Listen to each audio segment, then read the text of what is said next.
India news. ఈ bulletin లో feed అందిస్తున్న వారు తెలంగాణ నుంచి భద్రాద్రి కొత్తగూడెం జిల్లా ఇల్లందు నియోజకవర్గం మా ప్రతినిధి చారి. మన ఛానల్ ను ఇప్పటివరకు ఇంకా సబ్స్క్రైబ్ చేయకుండా ఉన్నట్లయితే ఇప్పుడే సబ్స్క్రైబ్ చేయడం మరువకండి. ఇంకా ఎన్నో ప్రత్యేక కథనాల సమాహారం, విలేజ్ స్టోరీస్, బ్రేకింగ్, ప్లాస్, ఎక్స్క్లూజివ్ కథనాలను మీరు నోటిఫికేషన్ గా పొందాలంటే యూట్యూబ్ లో బెల్ ఐకాన్ ను క్లిక్ చేయడంతో పాటు ఈ వీడియో మీకు నచ్చినట్లయితే సబ్స్క్రైబ్ చేసి, లైక్ చేసి మీ మిత్రులకు, కుటుంబ సభ్యులకు ఈ సమాచారం చేరవేసి ఛానల్ అభివృద్ధిలో మీ వంతు సహాయ సహకారాలు అందిస్తారని కోరుతున్నా. భద్రాద్రి జిల్లాలో వర్షాలు మళ్లీ సింగరేణి బొగ్గు గనుల కార్యకలాపాలపై ప్రభావం చూపుతున్నాయి. ఇల్లందు ఏరియా పరిధిలోని కోయగూడెం ఓపెన్ కాస్ట్ గనిలో 3 రోజులుగా కురుస్తున్న వర్షాలతో బొగ్గు ఉత్పత్తి, మట్టి తవ్వక పనులు పూర్తిగా నిలిచిపోయాయి.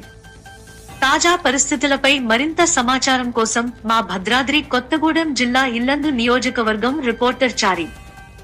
వర్షాలు ఎలా ప్రభావం చూపిస్తున్నాయో దీనికి సంబంధించి ఫీడ్ అందిస్తున్నారు.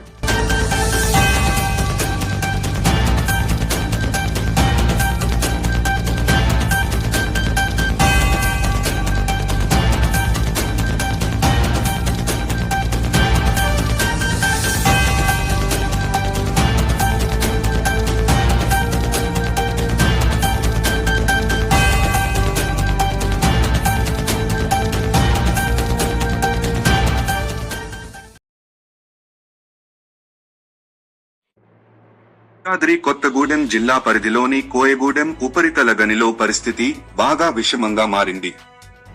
గత 3 రోజులుగా కుండపోత వర్షాలు కురుస్తుండటంతో ఎప్పటిలా కొనసాగే బొగ్గు తవ్వకాలు పూర్తిగా నిలిచిపోయాయి. గనిలో రోజువారీగా సగటున 20,000 టన్నుల బొగ్గు తవ్వకాలు జరుగుతుంటే ప్రస్తుతం అవి పూర్తిగా నిలిచిపోయినట్టు అధికారులు తెలిపారు.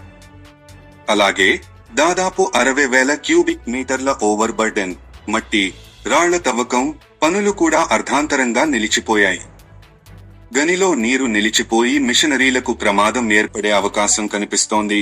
వర్షపు నీరు గనిలో నిలిచిపోవడంతో మైనింగ్ మిషనరీలు పూర్తిగా పనిచేయలేని స్థితి ఏర్పడింది. భారీ ట్రక్కులు, ఎక్స్కవేటర్లు నిలిపివేయబడ్డాయి. దీంతో కార్మికుల భద్రతను దృష్టిలో ఉంచుకుని అధికారులు తాత్కాలికంగా అన్ని కార్యకలాపాలను నిలిపివేశారు.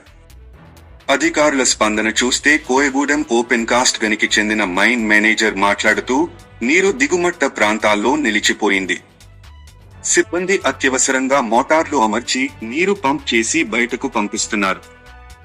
వర్షాలు కాస్త తగ్గితే మాత్రమే మళ్లీ బొగ్గు తవ్వకాలు మొదలవుతాయి అని తెలిపారు.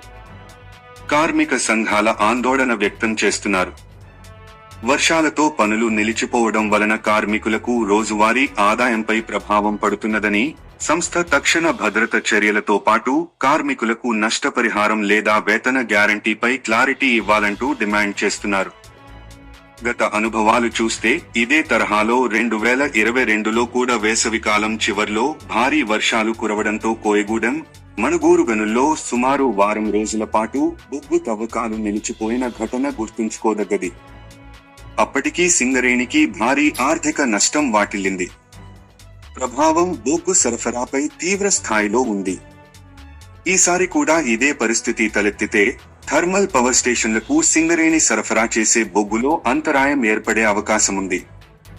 ఇప్పటికే కొన్ని విద్యుత్ సంస్థలు సింగరేణిని సంప్రదించి ప్రత్యామ్నాయ సరఫరాలపై చర్చలు మొదలుపెట్టినట్టు సమాచారం.